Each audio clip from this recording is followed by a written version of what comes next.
Hello, and welcome to the Increase Life podcast. My name is Jackson Gage, and this is my podcast.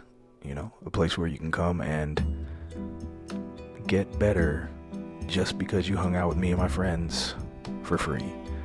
So thanks for being here. I appreciate it. I appreciate you listening. I appreciate you sharing. I appreciate you leaving ratings and reviews. And keep it going. Connect with me on Instagram at The Increase Life. If you have any questions, I would greatly appreciate it. And I enjoy connecting with anybody who's listening to this podcast and getting any type of value from it. So thank you again. And I'll be very quick with this intro. Today's guest is a very interesting human being. I first met this guy when I was at an ayahuasca retreat in the Amazon jungle outside of Iquitos, Peru. He was, at the time, he was one of the shaman. I believe he was apprenticing at the time, but there were 20 people that I interacted with at that retreat, and today's guest, left an imprint on me when I sat and spoke with him. He was very authentic, very connected, very true to who he is, and very knowledgeable about what was going on within himself, in the universe, and within his practice of shamanism and plant medicine. And that was a few years ago, but now that I'm doing this podcast, I knew that I needed to hit this individual up and get him on the show because, like I said, he left an imprint on me. You speak with people and you connect with some and you don't really connect with others, and I connected with him on an energetic level when we spoke, and so I never forgot him. And 3 years later, I'm having him on my podcast, and at this point he now has his own plant medicine retreat that he is running in the Sacred Valley in Peru, and his information will be in the show notes, as well as at the end of the show he'll talk about his business. But very, very connected individual who is authentically true to himself, and these are the type of people that I like to connect with. These are really the only people that I like to connect with to speak. So with that being said, I won't go too much further into an introduction here. I'm just happy to have this human being here today to bring to shed some light on some of these topics that, if you're listening to this, you may be interested in. So I want to welcome to the show Samer, or by his Instagram handle, Shaman Samer, and you can hit him up there, Shaman, Samer, Shaman Samer. Welcome to the show, my friend. Looking forward to this conversation. Samer, welcome. Thank you for being here, man. Thank you very much. Thank you for Yeah. having me. Yes, sir. All the way from Peru. All right. Yes, Sacred from the Valley. Sacred Is that Valley. the Sacred Valley in Peru? Thank you for being here. Um, Thank you. yep. So I mentioned in the intro that I met you in or outside of Iquitos, Peru, a couple years ago, at a retreat, an ayahuasca retreat. And I remember speaking with you and being very interested in what you had to say and your story. And so that led a few years later to me contacting you and being able to go more in depth into your story and how you ended up in the Sacred Valley, in Peru, administering medicines to people from around the world. So, so first off, just where are you from, man? Where are you from, and kind of how did you end up where you are now? Originally, I was born and raised in Lebanon, and in my early 20s, I remember I saw a documentary that talked about the pineal gland and DMT and all these things. So I was very curious, and I visited Peru, and I ended up in Iquitos, drinking ayahuasca. Um, And when I got there, I was very, very curious. I wanted to see dragons and see all the psychedelic visions and whatnot. But soon enough, after my first ceremony, I realized that I needed a lot of help and I was in deep traumas and I wasn't okay. And so this is how my journey started. And I started working on healing myself, really. Because I reached a point in my life where I became suicidal, a little bit alcoholic, not okay with my existence anymore. And yeah, I kept doing ayahuasca. I kept dieting I kept visiting Peru at least once or twice a year, doing a few diets a year, and until one day I stayed in Peru, and I never went back, and I kept my apprenticeship and I kept my practice, and eventually I started to have my own practice, and I expanded, and I moved into the mountains and practiced with the apus that they call them here, which are the mountain spirits, and expanded into San Pedro and Tobacco and Cambo, and it became a whole mesa on its own. And this is how it happened, really, very, very organically, and it was really I was doing things that I needed to do for my personal healing, and eventually I was able to start serving them for others. So you saw the documentary. Did you feel about these medicines? Did you feel like you needed to? Did you just have kind of a pull toward I need to do this to figure myself out, or what led you? Was it just your youth and where you grew up, or were there certain traumas you were trying to work through at the time, or you just it just called to you and you're like, I need to do this? No, no, I had no idea about traumas back then. I was arrogant enough to think that everything's okay with me and I'm really good. The documentary, Mm. the thing is that my mind was very scientific, still is. I really need to get to the bottom of things. So I was watching a documentary that talked about an experiment called the chair, where they added two circles around the chair, the NASA added, and the circles are magnetically held, and so they twist in space-time without any friction, and that helps opening a dimension.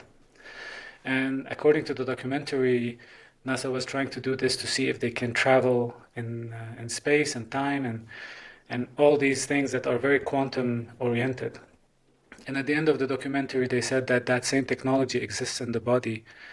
And when we add DMT to the pineal gland, there's enough magnetism that that stimulates the third eye to the point where it opens a dimension and we start seeing different dimensions.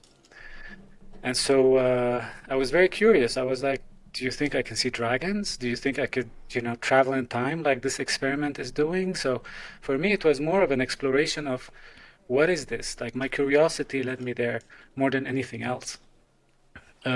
I wasn't in any And way looking at the aspect of healing in all this. For me, it was an adventure more than anything else. I was in my early 20s, very, very young back then. that's interesting. Yeah, Yeah. it's funny how you get pulled to it. You get pulled to the medicine, not knowing that it's medicine, but you needed the Yeah, but medicine. there was, So you after got my there, first and once you took the ceremony, medicine, yeah, I didn't mean to oh, go interrupt you, ahead. please. I was saying that, No, no, and go ahead. Go ahead.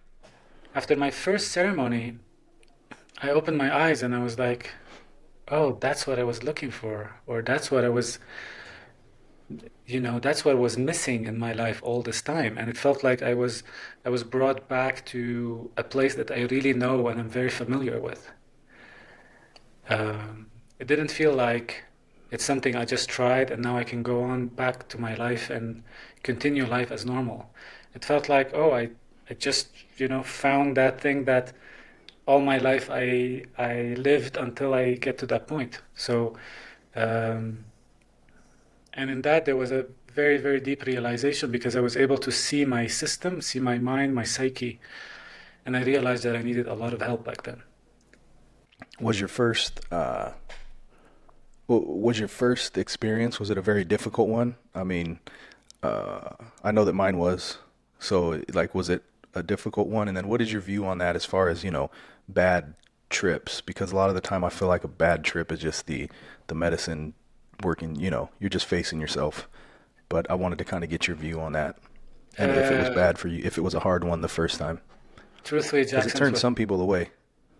yeah, it was probably one of the most, uh, as you labeled it, the worst trips I've ever had in my life.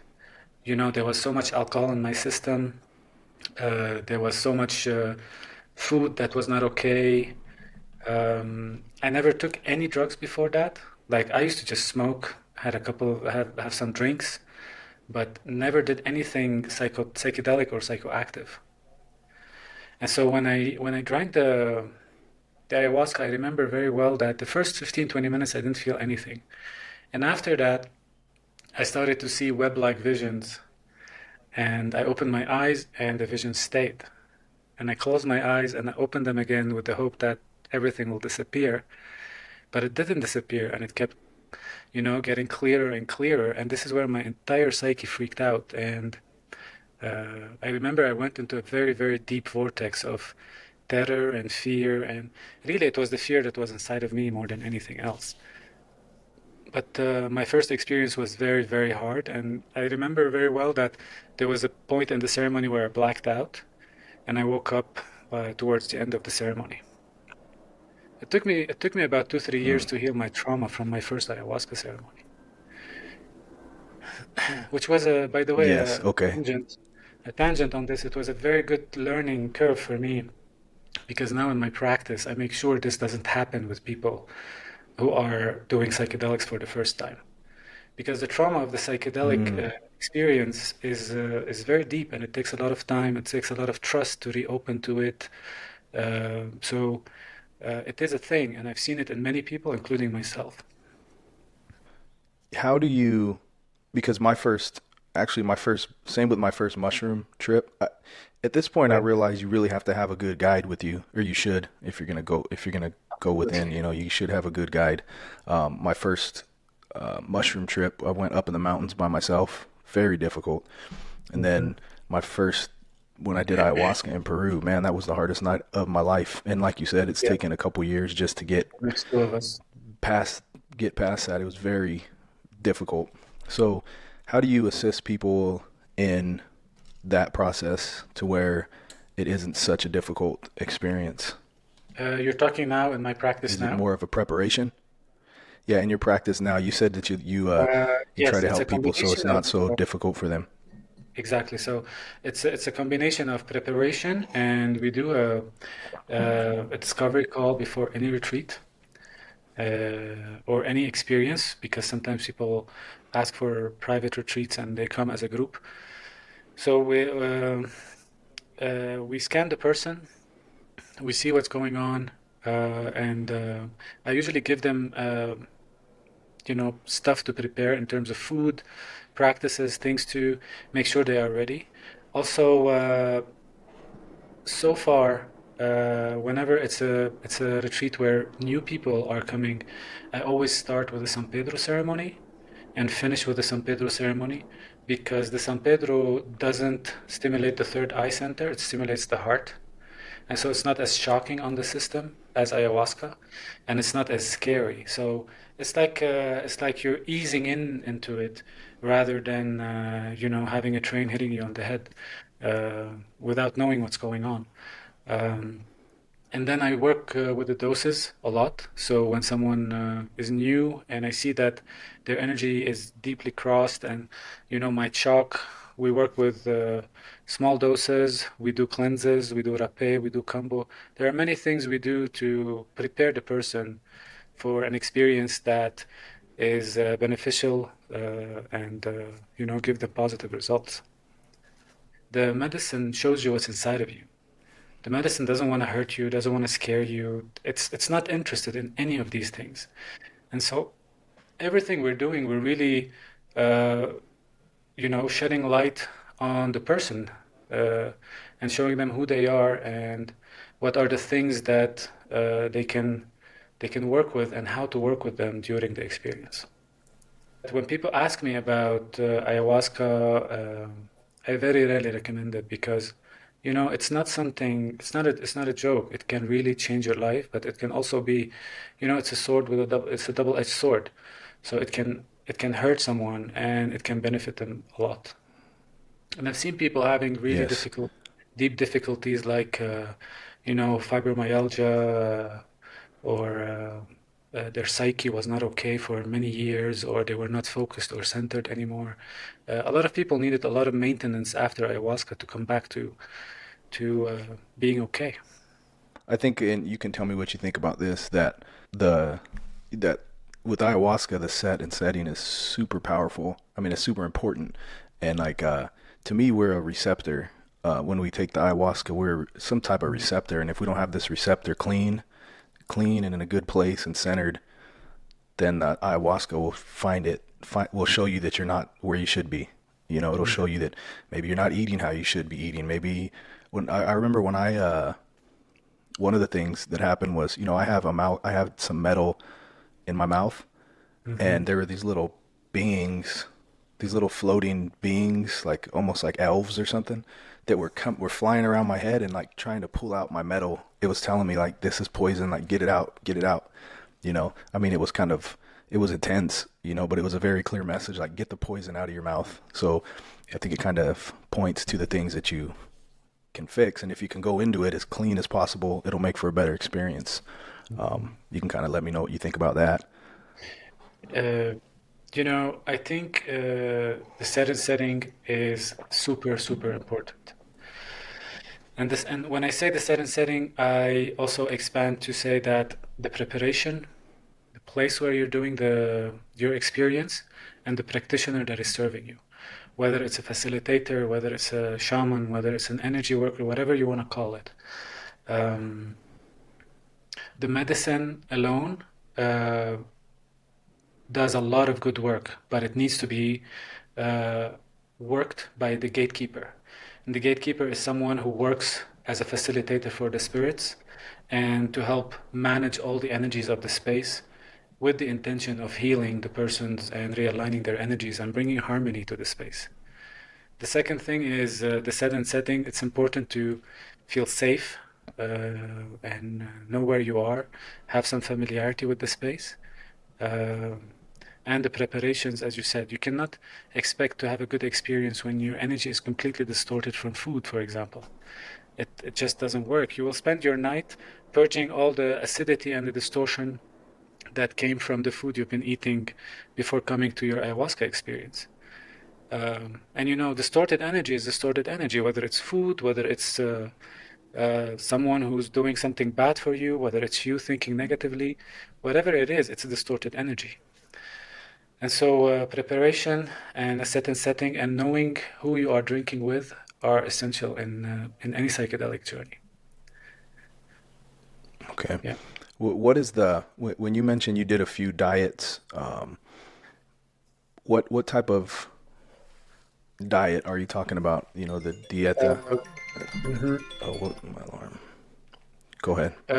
What I'm specifically talking about regarding the diet is what is called a shamanic dieta, and a shamanic dieta is a process where you are putting yourself in a situation where you're eating very limited food, no salt and no fat and no oils, and basically you're letting your body completely be uh, free for the energy to flow and filter and clean. And at the same time, depending on what you are working with and what energies you want to integrate in your system, a lot of the times it's trees. So you put tree barks. The trees also have cleansing. Uh, um, they can cleanse your system and they can realign your energy. But at the same time, these energies come and sit in your energy field. So the tree bark that you put in water and you drank um, found a place in your body. So your energy field and is made a little bit of trees, and the trees are now becoming a little bit human. And if you do this long enough, your entire energy field will be made from the plants that you are working with. And so when you call on these energies, you call them from inside your body into the ceremonies so that they can help people. And this is what we call in shamanism spirits. So in short, there are two intentions if you want to, for dieting. One is to heal the body, heal the spirit, heal the mind, heal the energy. And the other one is to get to learn from the spirits. And so whenever you are doing any shamanic practice, the first thing they tell you, okay, let's start dieting. And you are put in these conditions where all your emotions start surfacing, all your psyche starts showing, everything opens up in front of you, and you're like, okay, I guess the only place I can work is inside of myself, and this is how your apprenticeship starts. Okay. Yeah. And what? led you to an apprenticeship? Like how did that take form? How did that materialize? You becoming an apprentice to a shaman? I never chose it. I actually never wanted it. I always wanted to not do that. For me, it was a lot of needing to get to a certain goal. And in my belief system, shamanism is a way of life. It's your connection with spirits, it's your connection with nature, it's your connection with yourself, with the other humans. It's the harmony of the cosmos in general. And so I wasn't very interested in titles and being an apprentice and getting somewhere and finishing and so in my mind I was always an apprentice and I always wanted to learn and I always found that life will always be teaching me stuff. And so I was very curious to learn more and more and more. And I was very happy doing what I was doing to the point where I was doing it good enough so I can serve other people. That's how it happened. So you were doing you continued doing like going to Peru and doing different Yeah, medicinal ceremonies, and eventually, uh, how did that crossover go from you being somebody who's doing the medicine to now you're apprenticing? Did you run into somebody who was like a mentor and said, "Hey, you should do this," or how did that exactly. how So did that come about? yeah, so ideally what you're doing, you're dieting with someone who's very experienced. It's what they call in the jungle maestros. And so you do your diets with them, and during ceremonies, you sit next to them and you follow the energy, how they are driving the ceremony, and you start also doing exactly what they're doing. And then at one point, your energy field becomes agile enough and smooth enough to the point where you are doing exactly what the maestro is doing. And so at that point, you start doing your own thing as well. Uh, and then little by little, you grow. Takes between 5 and 10 years. Yeah. Of consistent practice? Yeah. Yeah, you're consistently practicing, So you're consistently dieting, and after that, you just continue on your own and you do your diets of whatever plants and trees and beings you're working with, um, and you continue. okay. So over time, continually, doing ceremonies with these medicines and cleaning your system out, does that, uh, how does the experience change as you clean out your receptor, as you clean out this portion of the ceremony, your body, your temple? So as you continually do these, do they stay? I'm assuming that you don't have such difficult time with the medicine anymore. And you get to a point where uh, when there's a challenging experience, you know very well where it's coming from. Uh, and you know how to fix it. And if it's your fault, you know how not to do it anymore or again. And so, little by little, Okay. yes, you get to know the spirits, and the spirits get to know you. And sorry, Jackson, what was exactly your question? If it gets over time, if like you were saying, the first time you did ayahuasca, it was the most Very difficult well. time you've ever had. So over time, with the dietas and more ceremonies and doing more ayahuasca and going through these difficult experiences for so long, do the trips become easier? Does the medicine work through you easier as you Yes, continually do 100%. this over the years, or do you still have a difficult? Okay, 100%. yeah, because I was. However, I just also want to emphasize on or mention something is that um, the medicine gets you to a certain place, but it doesn't, your energy field expands in a certain way when you're with a specific psychedelic, whether it's ayahuasca or San Pedro or mushrooms. And so it's up to you to want to uh, keep your energy clean and keep your energy expanding more and more.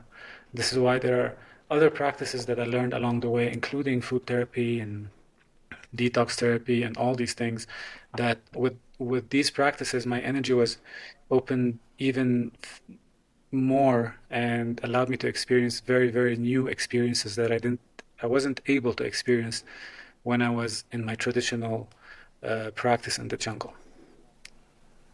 I see. Okay. Yeah, So, just for the what is the so to me, if you need to prepare for ayahuasca by eating a certain way so you can be yeah, clean, that's probably the way you should always eat, even if you're not coming up to it. If you want to have a clean energy exactly. throughout life, right? Not just for ayahuasca, but Yeah. it's telling you this is how you should always be eating to have a happy existence.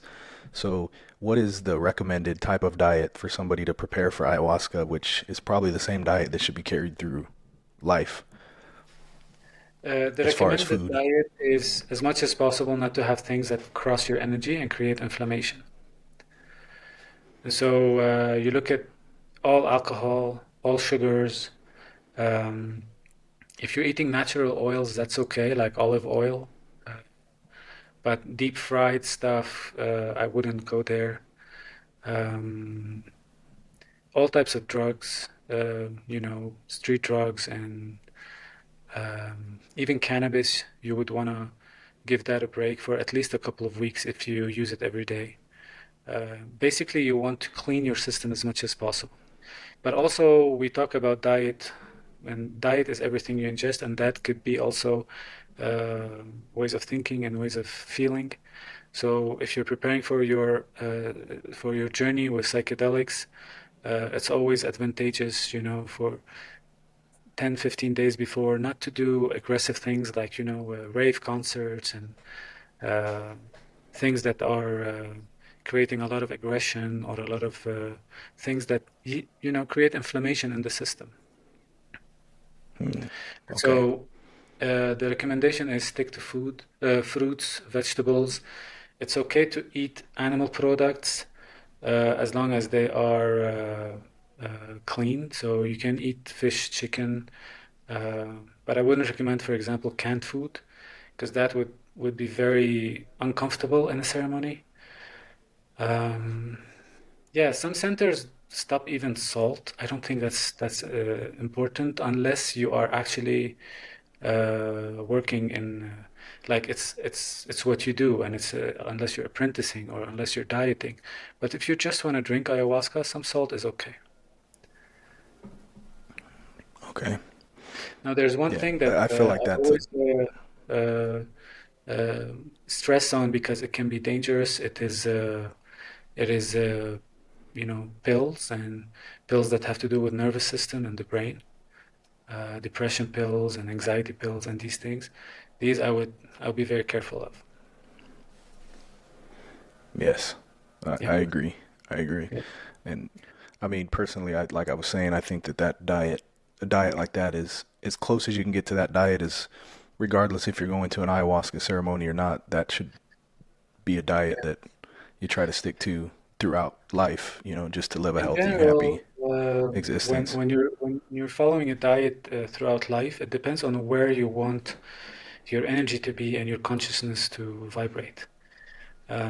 Some people are with vegetarianism, some people are, no, you need to eat meat. In the way I look at it is each diet gives you a specific frequency and a specific vibration in your consciousness.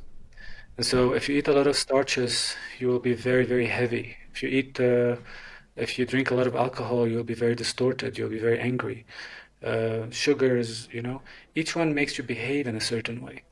Um, if someone doesn't eat animal products, I usually recommend for them 80-20 diet, which is 80% raw, 20% cooked, and a piece of fish or a piece of chicken. And if someone doesn't eat uh, animals, I would tell them the 80-20 without the animals. I think this is one of the best Okay. diets that anyone could follow. And all starches are off, you know, all grains are not okay, or breads are not okay. All these are not okay. Maybe sweet potato. No, sweet Sweet potato is potato good. is okay. What about rice? How do you feel Yeah. about rice? It has a lot of it's a starch, and Mm.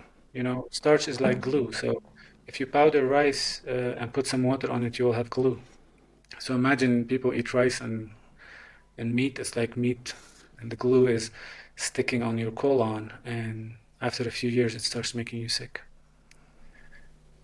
Hmm. Yeah. Okay. Makes I total think wild sense. rice is okay. You know, What's that? the the wild rice is okay. It can be seen Oh, as a sweet okay. potato. Yeah. Okay. Right Yeah. on. So, what can you go into? Because I'm not too familiar with San Pedro, and you've talked about it a lot, and I've heard Hmm. about it, but I'm just not. I don't know what it is. I don't know where it comes from, and I don't know what it does. So, if you could talk about it a little bit and Sure. educate me. San Pedro is a very, very potent psychedelic, and it's based on mescaline, which is the molecule uh, or the alkaloid that has the active ingredient. Um, San Pedro stimulates the heart center and the three chakras below that, which is the solar plexus, the sacral chakra, and the root chakra. Um, and so when you drink San Pedro, the ceremony is during the day, and people, you know, they are normal. We eat fruits, we drink teas, there are some interactions, there are sound baths, people hang out in the gardens. It's very enjoyable as an experience because your mind is not altered. And so your vision literally becomes the whole space. And this is why San Pedro is very advantageous to do it in nature, because the whole nature and the whole surrounding becomes your visionary space. And the tree, you start having capacities to feel and see the vibration of trees and birds and bees, and you start having interaction with nature around you. Um, and in that sense, San Pedro brings us into our bodies, into our feelings, into our emotions, which I believe it's very much needed. Um, the modern world, people are too much on their screens and too much in the mind and too much in doing and accomplishing and competing and all these things. So San Pedro takes a step back, puts us back in the body, puts us back in the heart and the emotions, wakes our intuition, wakes our creativity. It's very connecting in that sense. Um, Now, if you want to compare it to other psychedelics, for example, ayahuasca, the element of ayahuasca is fire, whereas the element of San Pedro is water. And so the stronger your San Pedro experience, the calmer you are, uh, the more connected you are, the more open you are. And because it doesn't stimulate the mind, people say it's much more gentle. But I've seen experiences where people were like, this is very, very potent. We never expected it to be this way. And so the gentleness is simply because it doesn't stimulate the mind, and you always know where your body is, unlike ayahuasca. Sometimes you lose sense of your body. Additionally, San Pedro is not a purgative, it transmutes energies. So, you don't end up in the bathroom with severe diarrhea like what ayahuasca might do to you. San Pedro, you have releases, you have laughter, sometimes you cry a little bit, sometimes you feel your energies transmuting, your body vibrates. It's much more of a transmuter of energies rather than a purgative of energies. So yeah, that's a little bit of what San Pedro is. And as I said, it's a cactus. We boil it and we drink it as a brew, just like ayahuasca. Yeah. After you just explained it, it made me. I feel like that may be my next experience, just because I haven't, other than microdosing psilocybin, since my ayahuasca journey a couple years ago, which was really heavy. I haven't wanted to. I'm not there yet where I want to go into a deep experience again. But as you speak about San Pedro, I feel like maybe that's a better re-entry into the medicine. You know. Yeah, Jackson, if I may add also that San Pedro, because it puts the person into the body, the person is not too much in, philosophies and belief systems and stories and all these things that are agitated and stimulated. with plants like ayahuasca. And so this is why, for example, in every retreat I do ayahuasca, I always finish with San Pedro because it helps the person integrate the medicine into their bodies instead of, taking 6 months to a year, to feel ready and integrated and everything is flowing. A lot of the times people finish a San Pedro experience, they know everything they want to know, and when the experience finishes, they're like, we feel like we have all this in ourselves. We don't even need to remember them anymore. Um, that's because San Pedro changes all these energies in the body, and it's the subconscious, so you don't even need to remember them. And in that sense, San Pedro is very integrative uh, for for a person's experience. Is that the same thing as peyote? Is that what would be It's called a cousin. peyote? Or Uh, familiar with that? yeah, peyote Related? has an extra alkaloid called vomicine, which makes you vomit. I've never tried peyote, but people tell me it's much more fiery than San Pedro, but I cannot say because I've never done it. Um, so it's like, both are cactuses. They have very similar energies. It's like you're talking, apple, white apple and red apple. Do you while we're speaking of different medicines, do you work at all with psilocybin out there, or just Uh, ayahuasca and well, you mentioned quite a few medicines, right? Tobacco. yeah, so I just came back from a tobacco dieta and it is mind-blowing. However, I'm just looking at the technicalities of how I can serve it because it needs to be in solitary, so a person needs to be alone for 7, 8 days. Um, However, the medicine I'm serving now, I do retreats either with San Pedro and ayahuasca or with San Pedro and combo. Um, and as I told you, I always include San Pedro because of the integrative aspect of it. And the retreats where we don't do ayahuasca, we only do San Pedro. A lot of the times we do hikings, and so we go see very sacred sites and um, we explore, places in nature and in mountains that are very sacred. So these are the medicines I'm working with now here and publicly, I would say. Psilocybin, of course, I work with it. It's one of my, you know, favorite medicines. The thing with psilocybin is that in Peru it is considered illegal and it's not protected under the indigenous law of protection like San Pedro and ayahuasca. And so if we want to practice with psilocybin, either we do it in a place where it's legal or we just do it between friends without being published. Okay, that Yeah, makes sense. yeah, So, you mentioned combo. I had a yeah. friend here in San Diego recently who was telling me about it, and she went and did a combo ceremony. That's another one that you don't hear a lot about. Can you tell me a little about that and what it does, what it is? Yeah, combo comes from a secretion of the frog, monkey tree frog. It's a giant frog. Considered it's not giant for us, but for if you compare it to other frogs, it's very big. And you know, when it's in captivity and when it's stimulated, uh, it secretes a substance, and that substance is taken from the frog, and the frog is released back into nature.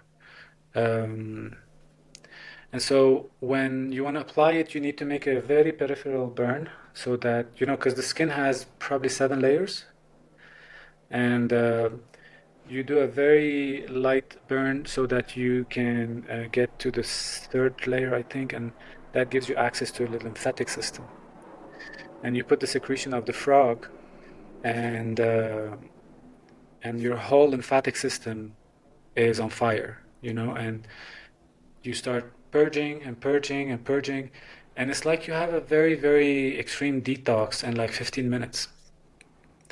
And I got into combo because I was doing a lot of detoxes. And one day I did a 60-day juicing, and after that, before I started eating again, I did a combo experience, and it was literally life changing. I was like, wow. Uh, And even though my pact with the plant world was exclusive with them, I also opened up to the animal world, and I started practicing with Kambo again. And so when we're doing San Pedro, we add one or two Kambo uh, uh, experiences because we want to include the element of purging into the ceremony. Because sometimes people on Kambo, uh, what they need to work with is, beyond their capacity to transmute it on their own. So we add the combo as a supporting agent to help the purging process and the cleaning of the lymphatic system. And when you talk lymphatic system, you're talking about the other side of blood because, the liquid in our body is 20% blood, 80% lymph. And this is what drives our magnetic field, which is our spirit. And so when you're cleaning the lymphatic system, you're really cleaning the spirit. And that's what Kambo does. So what type of purging occurs with combo? You need to drink like a liter or two of water before taking the combo, and then you have a bucket, and then you're basically vomiting most of the water and using the water that you drank as a transporter of all the toxins that are being pulled from your lymphatic system. Sometimes people Wow. use the bathroom as well, um, but it's not as common as, vomiting. Wow. It can be a That's little bit too much, so a lot of people ask not to do it, and of course we respect that. We respect that and and refund. you said that lasts about 15, 20 minutes? Yeah, so the whole thing is about 2 hours, but the uncomfortable part is between 10 and 20 minutes. Oh, okay. Yeah. So you're in you said your lymphatic system you kind of starts burning like your body. You feel a It's burning not sensation and burning, then but you like your, purge your for face 15 or 20 becomes minutes. red, your heartbeat gets a bit high, you feel a very strong nausea, and then you start vomiting. And then And after you purge for 15 or 20 minutes, what's the remainder of that time? Just kind of like a you just centered. float in bliss for another 2 hours where your energy field is completely open and clean. Then we serve you a fruit or something very gentle for your stomach. Um, yeah, in the 10-15 minutes, you swear you're never doing this again. After you finish the combo, you're like, wow, this was a really good experience. I can't wait to do it again. It's one of those. Yeah. Yeah. Yeah, yeah. That's interesting. Um yeah, it's like a lot of things in life, right? Some of the best things a lot of times to get to the light, you have to go through the dark. So, and that Exactly. that And repeats itself throughout life. when we go also Yeah. hiking, Um, before we get to our spot, we have like 20 minutes of or half an hour of going up. And people are like, if I knew this was the case, I would have never come here. And then when they get up, they're like, it was worth every step. yeah. Yeah, Yeah, exactly. It's a good metaphor for life, right? exactly. Yeah. Yeah. Um, so earlier you had mentioned the that NASA experiment where they were talking about entering Oh, different dimensions.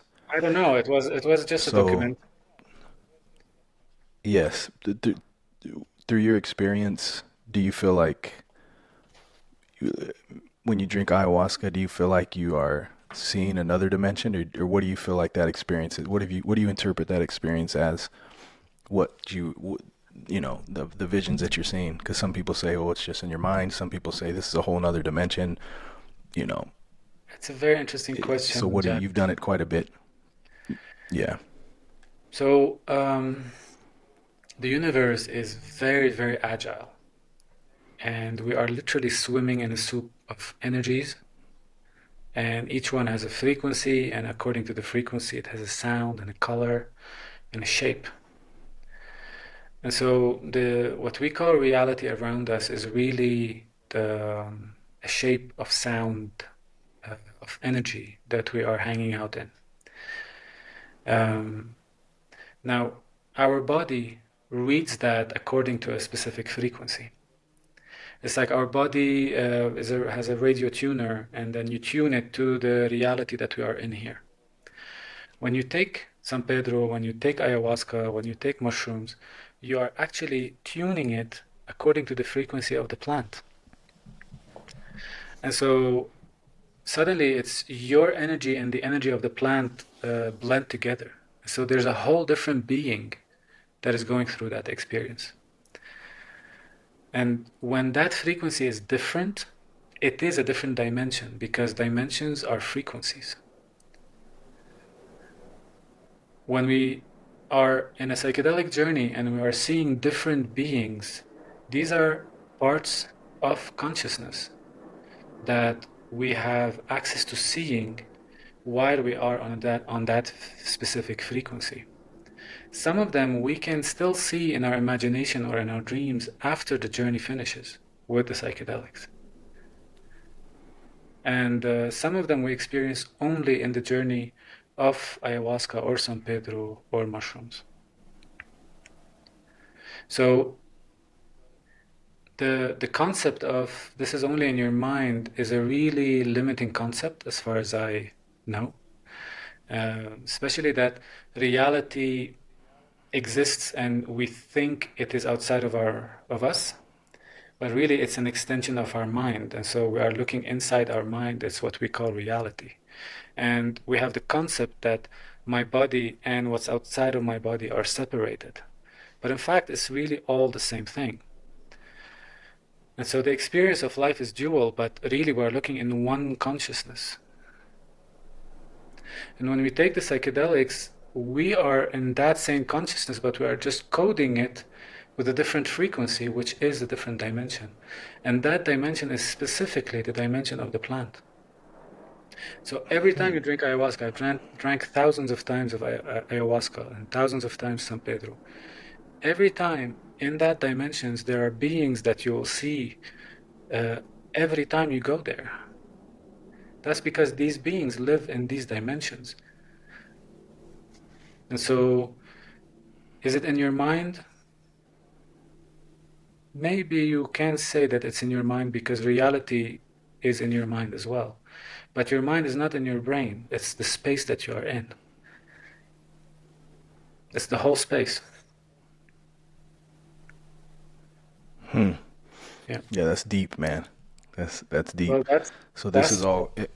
Oh, that's really how if you want to work in shamanism, you cannot expect to work with a spirit outside of you. It doesn't work. If you want to change the weather, the clouds are inside of you. But where inside of you? Not in your physical body, in your mind, which is your consciousness. Yeah. yeah, and that goes back to the idea that if you want to change anything outside of you, it's impossible. But the only thing you can do is just work within yourself, Yeah, that's work the on only you, and place. the outside will change. You know. There's no Yeah. other place Um. to change anything in the universe. Yeah, that's powerful stuff, man.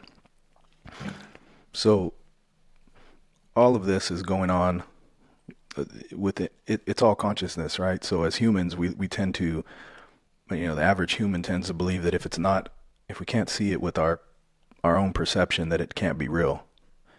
When in reality, it's just our limited perception that's stopping us from seeing all of this. And these plants open us up to this, to more of reality, right? To more of consciousness. Yes. If I'm interpreting what you're saying correctly.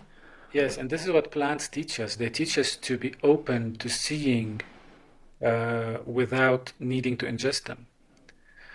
So psyche is boxed in the belief system that it was imposed on, or it was, some of the stuff comes in inheritance, some of the stuff comes from social structures, religions, schools, whatever. We are all experiencing these things in life. And so going through the experience of life, we end up boxed in a belief system. And when we take the psychedelics, these belief systems are questioned and they all, are put on the side because there's much more to life that we suddenly realize. Now, when that happens and when we become open enough, we have the capacity to live life being open and being very aware that if we are stuck in the belief system, hey, it's a belief system, be careful. you know. But unfortunately, these days the world functions very differently. People are doing very bad things because of belief systems. Yes. Yeah, And in a belief system can also be seen as, to me, almost as chains, almost as a cage for our consciousness. If you wanted to enslave somebody who was a powerful free being, you would give them a belief system and that's it would exactly what keep it them is. enslaved. This is why Yeah. shamans are the So, first rebels. yeah. Yeah, Yeah, creating freedom within people. exactly.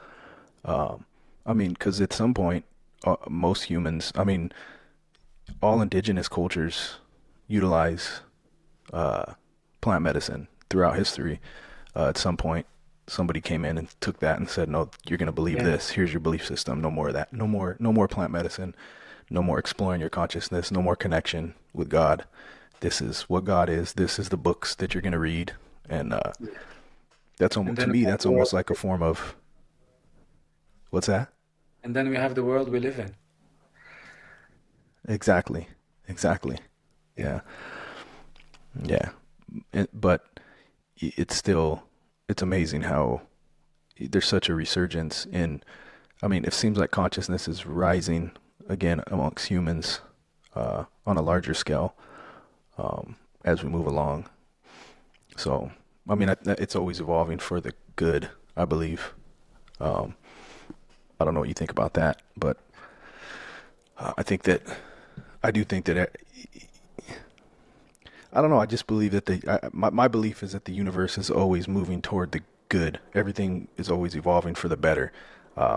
This is the way I see things, even amongst humanity, that it will get better. And it may get worse before it gets better, but you, Earth will continue to thrive, I believe, as we move along. I don't know what you think about that. Some people think uh, Earth is going to burn down. I think it's a good belief to have, and I also have it as well. And I really like to think that we are heading to a better place, at least for our the children that will come uh, after our generations.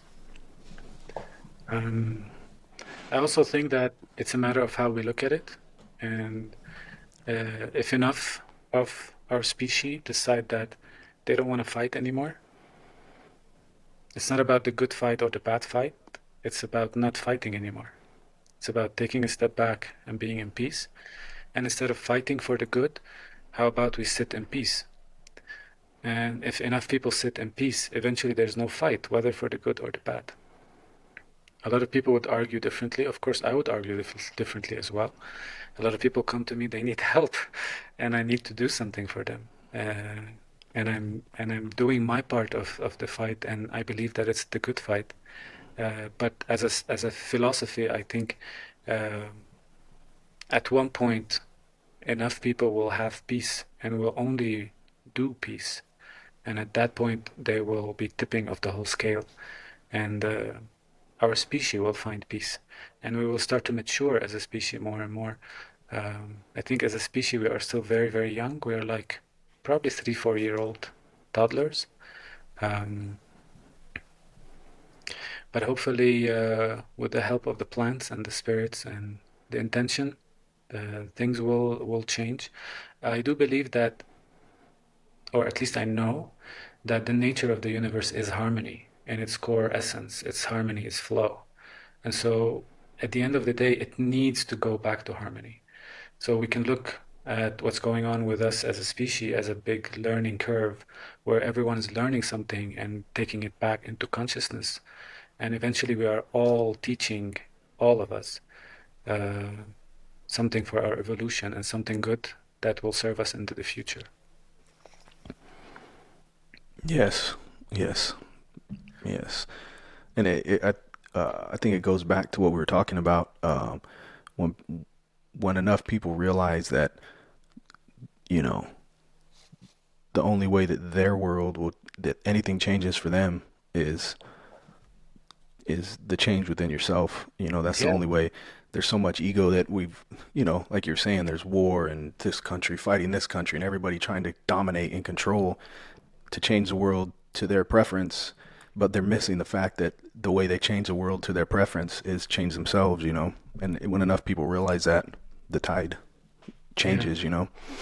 But So, the essence of that, I think it's still there's the deep core belief that we are still in survivor mode. So people are still surviving life instead of thriving life. And that's the difference of being in the mind versus being in the heart. This is why I always encourage San Pedro for people to do it and to at least know what it feels to be feeling the heart and living from the heart. Things thriving and understanding that the universe at its core is a peaceful place, it's an abundant place, and it's a very, very kind place. Uh, that core belief can change the life of a person.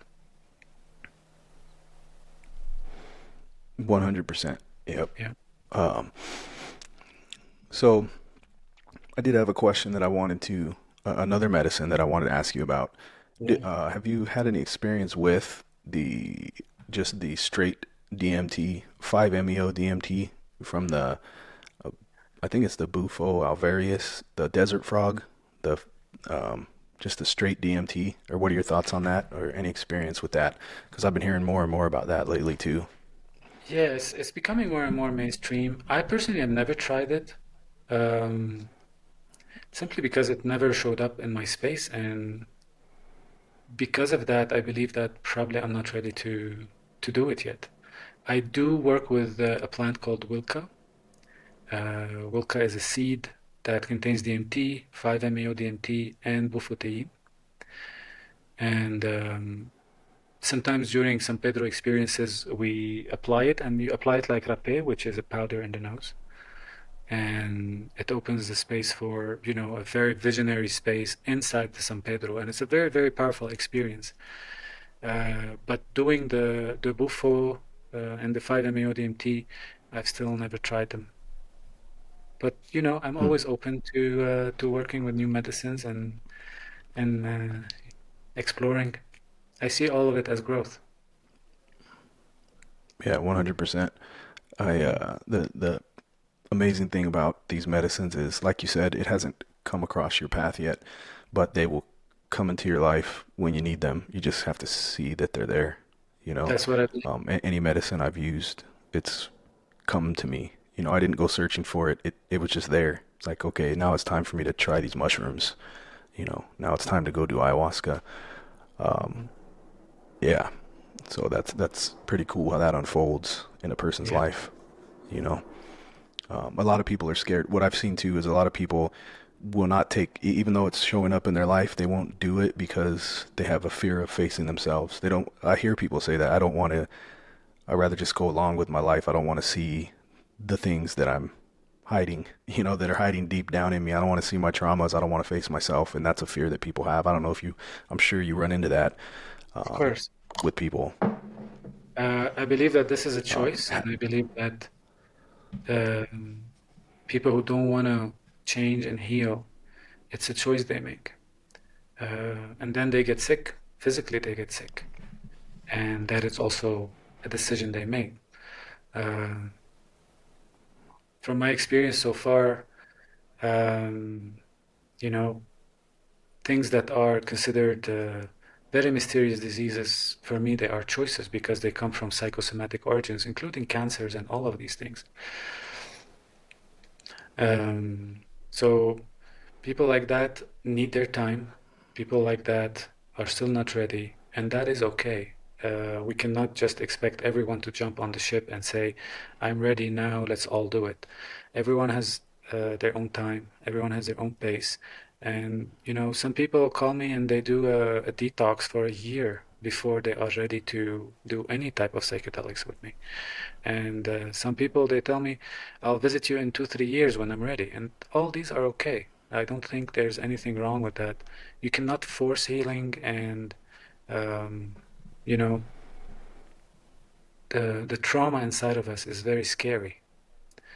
And a lot of people are not ready to feel it again, even though they would think that it's going to happen the same way. And they think that, they're going to experience things as they experienced before. But the spirits are very loving. The plants are here to help us. They're not here to hurt us in any way. So for anyone who is not ready, or is scared, I can assure you, as we said earlier, in the right set and setting, uh, there is hope, and there is a very big chance that you can free yourself from all these traumas and fears inside of you.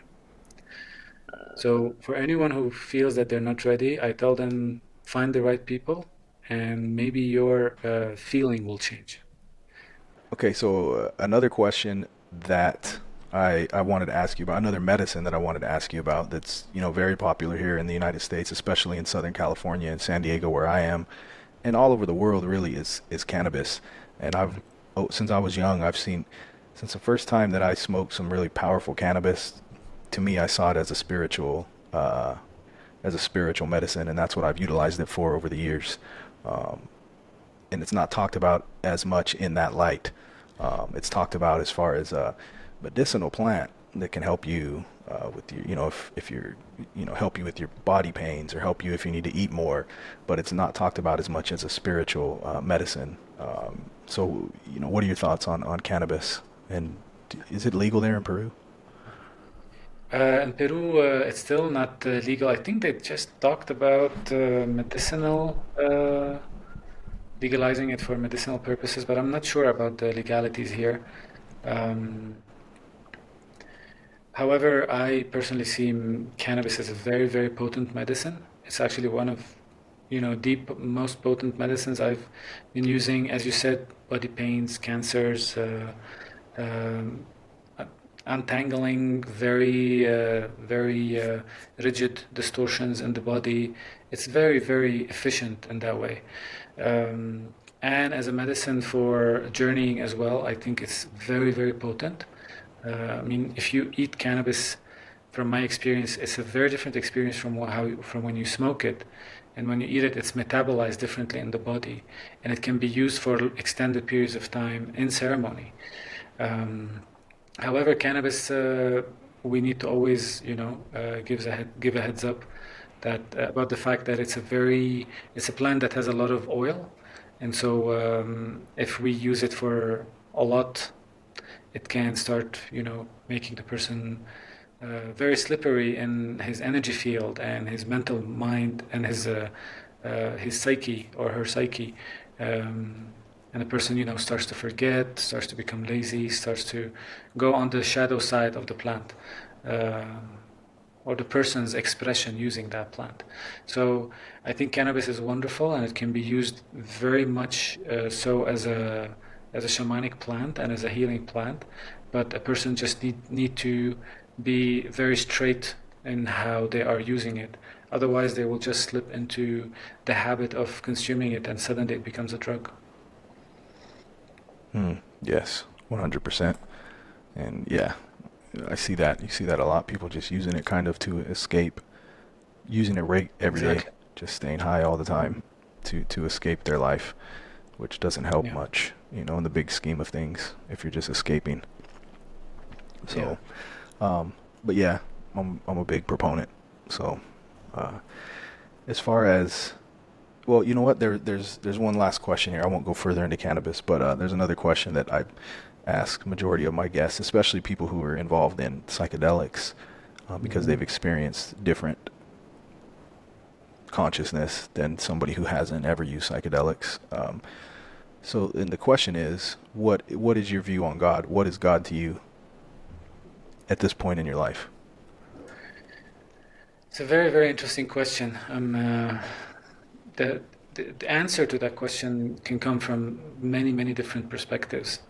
And if we want to look at it from a mental uh, perspective, it's, the all, everything exists in God, everything exists as God. However, as the Taoists say, and Lao Tzu expresses in the Book of the Way, the Tao that can be described or talked about is not the real Tao.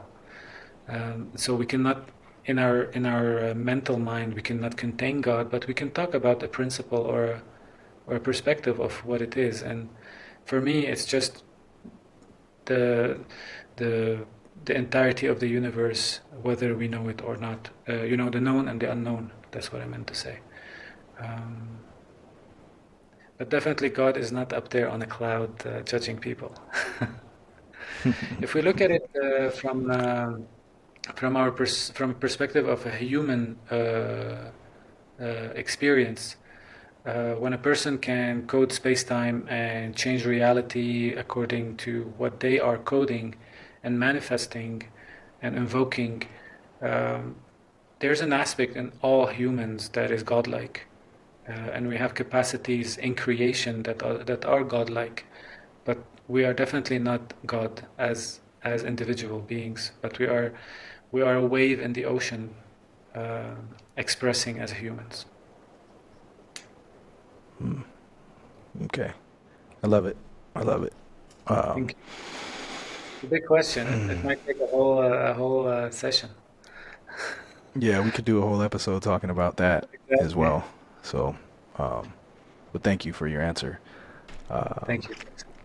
so, lastly, what we'll get to here is, um, if you can tell me a little about the business and the retreat that you have going on there in Peru, Um, where people can find you, sure. and the name of So, it and whatnot. people can find me on Instagram at Shaman Samer, ShamanSamer, and there's a link tree that connects to the website and connects to other activities, online gatherings, podcasts, stuff like that. Um, the name of the business in Peru is called Samadhi Healing, Samadi, Healing, HEALING.com. And they can find retreats there if they feel like joining one of them. The retreats happen in the Sacred Valley in Peru, just outside of Cusco. A lot of people come to a retreat, visit Machu Picchu and other sacred sites, see Cusco. So it's a combination of tourism and healing. Um, and they can find retreats with San Pedro, with ayahuasca, Cambo. Uh, Now we are in hiking season, so the next three retreats are gonna be in the mountains hiking. Not the whole retreat, Nice. obviously. We do four ceremonies of San Pedro. One of them is a hike. The other three are inside with a garden in front. So that's it, the Mm. website and the Instagram. On the website, there's also a phone number and there are discovery calls. So if anyone just needs to ask, a few questions just to make sure they have the answers before booking, or if they are unsure about something, they can always book a discovery call, and we would be happy to answer all their questions.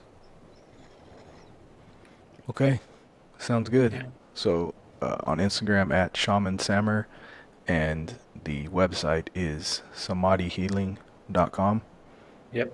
Can you spell that one more time? S A What M was the A D spelling on I that? Okay. SAMADIHEALING.com. Perfect. All right. We got it. Well, thank you for coming on the show, Samer. I appreciate it. I appreciate talking with you. And Jackson, thank you we'll very, very maybe we'll much. do this. I also appreciate it. Yeah, for sure. Maybe a few more months we'll do it again. We'll have another conversation. So, it's been good speaking with you. I appreciate it. 100%, 100%. Maybe Uh, after you would have experienced the San Pedro. yeah, exactly. Yep, it's on my mind now. So, yeah, I appreciate it. And like I said, Instagram, Shaman Samer, you can follow him there. And yeah, make sure you connect with him. And thank you again. And if you want to hang out for just a second uh, when I stop this call,